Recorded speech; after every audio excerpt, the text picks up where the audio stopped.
অসমীয়া ভাষা ভাৰতীয় ভাষাৰ ভিতৰতে নহয়, পৃথিৱীৰ ভাষাসমূহৰ ভিতৰত প্ৰথম হৈ জিলিকি থাকিব।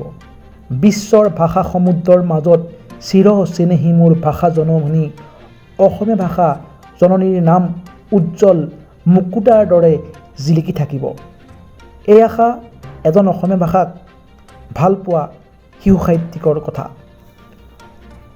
অসমীয়া ভাষাক শব্দৰে মালা গাঁঠি বাক্যলৈ ৰূপান্তৰ কৰা সাহিত্যিক পেছাত এজন শিক্ষক যদিও অসমীয়া গ্ৰাম্য জীৱনত থলুৱাভাৱে হেৰাই যাব ধৰা বহু শব্দক বাক্যলৈ ৰূপান্তৰ কৰি শিশু সাহিত্যৰ স্বীকৃতি পোৱা এজন শিক্ষকৰ কথা।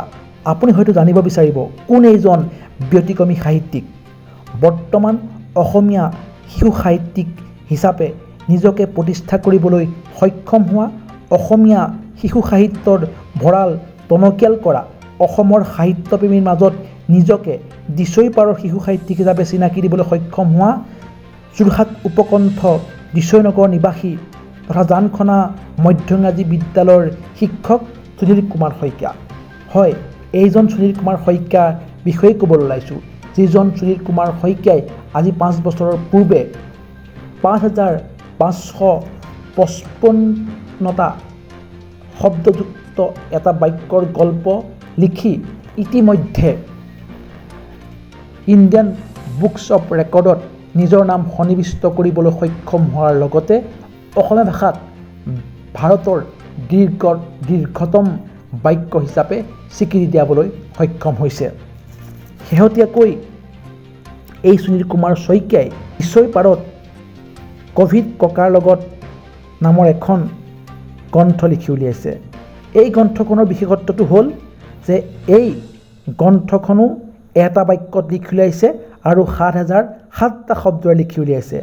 আৰু এই গ্ৰন্থখনৰ ব্যতিক্ৰমী কথাটো হ'ল যে ইয়াৰ প্ৰত্যেকটো শব্দই 3টা আখৰে লিখি উলিওৱা। গ্ৰন্থপুথিখনৰ নাম দিয়া হৈছে দিছৈ পাৰত ক'ভিড ককাৰ লগত। গ্ৰন্থখনত ক'ভিড শব্দটোৰে আৰম্ভ কৰি কৰিলে শব্দটোৱে শেষ কৰা হৈছে। সুনীল কুমাৰ শইকীয়াই এই গ্ৰন্থখনৰ লগতে কেইবাখনো গ্ৰন্থ লিখি উলিয়াইছে আৰু সকলোবোৰ গ্ৰন্থই ব্যতিক্ৰমী হিচাপে তেওঁ লিখি উলিয়াইছে। আজি শিক্ষক দিৱসৰ দিনা আমি ভাবিছোঁ তেওঁ অসমৰ সাহিত্যৰ ভঁৰাললৈ, শিশু সাহিত্যৰ ভঁৰাললৈ শিক্ষক দিৱসৰ দিনা শিক্ষক হিচাপে এই অমূল্য সম্পত্তি আগবঢ়াই অসমীয়া ভাষা জননীক বিশ্ব দৰবাৰত প্ৰতিষ্ঠা কৰিবলৈ অন্য এক প্ৰয়াস কৰিছে। আশা কৰোঁ তেখেতৰ এই প্ৰয়াস সফল হ'ব।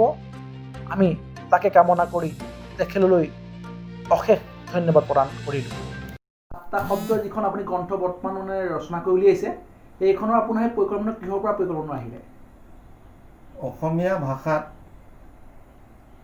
ব্যতিক্ৰমী কিবা এটা ৰচনা কৰা বা সৃষ্টি কৰাৰ কথাটো লৈ মোৰ এই পৰিকল্পনাটো মনলৈ আহিল। আৰু এইটোৱে প্ৰথম নহয়, এনেকুৱা পৰিকল্পনা মোৰ আগতেও আছিল আৰু সেইমতে মই কৰিছিলোঁ। যেনে উদাহৰণস্বৰূপে মই এটা বাক্য কৰিছিলোঁ দিছৈ পাৰৰ মেল নামৰ, য'ত আছিল 5,555টা শব্দ। কিন্তু আৰু তাতোতকৈ ব্যতিক্ৰমী স্বৰূপে এই 7,007টা শব্দত যিটো বাক্য মই কৰিলোঁ, ইয়াৰ বিশেষত্বটো হ'ল 7,007টা শব্দ, প্ৰত্যেকটো শব্দ 3টা আখৰে গঠা। 3টা আখৰে গঠা 7,007টা শব্দক লৈ মই এই বাক্যটো কৰি অসমীয়া ভাষাক ভাৰতবৰ্ষৰ উপৰিও পৃথিৱীৰ সকলো ভাষাতকৈ এটা বাক্যৰ ক্ষেত্ৰত শ্ৰেষ্ঠ ভাষা কৰাৰ মানসিকতাৰে মই এই পৰিকল্পনাৰে বাক্যটো গঠন কৰিলোঁ। বাক্যটোৰ নাম হ'ল দিছৈৰ পাৰত ক'ভিড ককাৰ লগত। নামটো কওঁতে প্ৰত্যেকটো শব্দৰ যেনেকৈ 3টাকৈ আখৰ আছে আৰু এই 7,007টা শব্দত প্ৰত্যেকটো শব্দতে 3টা আখৰ আছে। গতিকে শব্দৰে ধেমালি কৰাৰ চলেৰে মই মোৰ চিৰচেনেহী অসমীয়া ভাষা জননীক বিশ্বৰ দৰবাৰলৈ লৈ যোৱাৰ গভীৰ প্ৰত্যাশাৰে এই বাক্যটো মই গঠন কৰিলোঁ। এই ক্ষেত্ৰত আপুনি কাৰোবাৰ লগত যোগাযোগ কৰিছে নি, যেনেকৈ আপোনালোকৰ Indian book of record, Asian books of record বা গিনিজ বুক অফ ৰেকৰ্ডৰ কাৰণে কাৰোবাৰ লগত কোনোবা তত্ত্বাৱধায়ক বা কাৰোবাৰ লগত যোগাযোগ কৰিছে নেকি আপুনি এই সংক্ৰান্তত? সদ্যহতে মই এই বাক্যটোৰ ক্ষেত্ৰত অভিলেখৰ কাৰণে অন্য কাৰো লগত যোগাযোগ কৰা নাই। মই বাক্যটো প্ৰস্তুত কৰি উলিয়াইছোঁ। আজি পবিত্ৰ শিক্ষক দিৱস উপলক্ষে যিহেতু মই এজন শিক্ষক, এই বাক্যটো প্ৰথমে মই চিৰচেনেহী ভাষাজননীৰ নামত ৰাইজৰ আগত দাঙি ধৰোঁ, আৰু ইয়াৰ পিছত আমাৰ এখন সমিতি আছে, অভিলেখ সমিতি।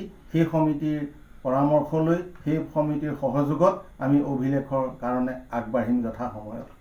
আপুনি জনাল আপোনাৰ আগতে এখন কিতাপ গিনিজ বুকছ অফ ৰেকৰ্ডৰ কাৰণে আপুনি মানে পঠাইছিলে বা ব্যৱস্থা গ্ৰহণ কৰিছিলে শুনিছিলোঁ। গিনিজ বুকছ অফ ৰেকৰ্ডৰ কাৰণে আপুনি কিবা পৰিকল্পনা কৰিছিলে? হয়।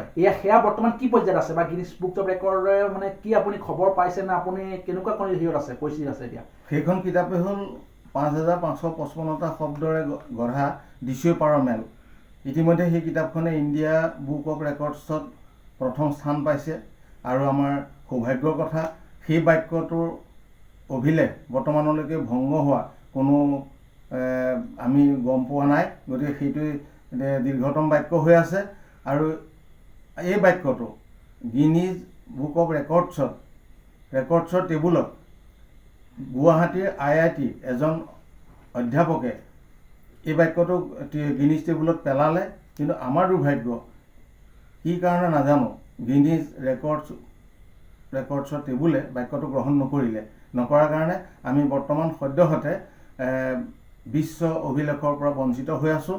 কিন্তু মোৰ আশা, অদূৰ ভৱিষ্যতে আমি এদিন বিশ্ব অভিলেখৰ ক্ষেত্ৰত আমি অসমীয়া বাক্যক উপস্থাপন কৰিব পাৰিম। এই ক্ষেত্ৰত অসম সাহিত্য সভা বা বিভিন্ন সাহিত্য সংগঠন কিছুমান আছে, তেওঁলোকে আপোনাৰ যোগাযোগ কৰিছে নেকি, বা আপুনি কিবা যোগাযোগ কৰিছে নেকি? আমিও জানো যে অসম সাহিত্য সভাত আপুনি এজন জড়িত ব্যক্তি। এই ক্ষেত্ৰত অসম সাহিত্য সভাৰ কি অৰিহণা আছে আপোনালোকৰ এই গ্ৰন্থখন প্ৰকাশেই হওক বা গ্ৰন্থখন আগবঢ়াই নিয়াৰ ক্ষেত্ৰত আপোনাক কিদৰে সহায় সহযোগ আগবঢ়াইছে?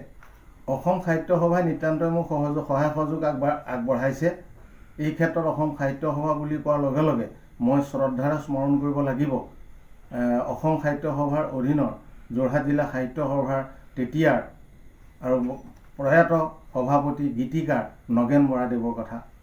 নগেন বৰাদেৱে দিছৈ পাৰৰ মেল 5555টা শব্দৰে গঠিত পুথিখনত বিশেষভাৱে চকু ফুৰাই তেখেতে মন্তব্য দি ই অসমীয়া ভাষাৰ এক অপূৰ্ব সম্পদ বুলি তেখেতে মোক উৎসাহ প্ৰদানেৰে এটা বিশেষ লেখাৰে বাক্যটোক আগবঢ়াই দিয়াৰ ক্ষেত্ৰত যথেষ্ট অৰিহণা আগবঢ়াইছিল। আৰু এই ক্ষেত্ৰত মই সেই প্ৰয়াত গীতিকাৰ তথা যোৰহাট জিলা সাহিত্য সভাৰ সভাপতিজনৰ কাৰণে সদায় মই তেখেতক সোঁৱৰণ কৰিম। আমি আশা কৰিছোঁ আপোনাৰ এই গ্ৰন্থখনে শিশুসকলৰ মাজলৈকে বিশেষ সমাদৰ লাভ কৰক, আৰু আপোনাৰ যি সপোন আছে সেই সপোন সাৰ্থক হৈ উঠক। আজি শিক্ষক দিৱসৰ পবিত্ৰ ক্ষণত আমি তাকেই আশা কৰিলোঁ। ধন্যবাদ।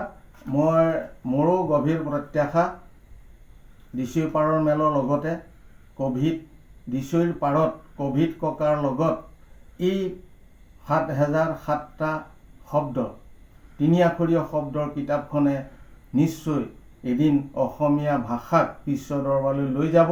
আৰু ইয়াৰ উপৰিও মই অসমীয়া ভাষাক ব্যতিক্ৰমী ক্ষেত্ৰত বিশ্ব দৰবাৰলৈ লৈ যোৱাৰ কাৰণে মই মোৰ জীৱনকালত অহোপুৰুষাৰ্থ কৰিম বুলি মোৰ এটা গভীৰ বিশ্বাস আছে। ধন্যবাদ। আৰু মই আজি পবিত্ৰ শিক্ষক দিৱসৰ দিনাখন এই বাক্যটো অসমীয়া ভাষাৰ নামত অসমবাসীৰ হাতত অৰ্পণ কৰিলোঁ। ধন্যবাদ।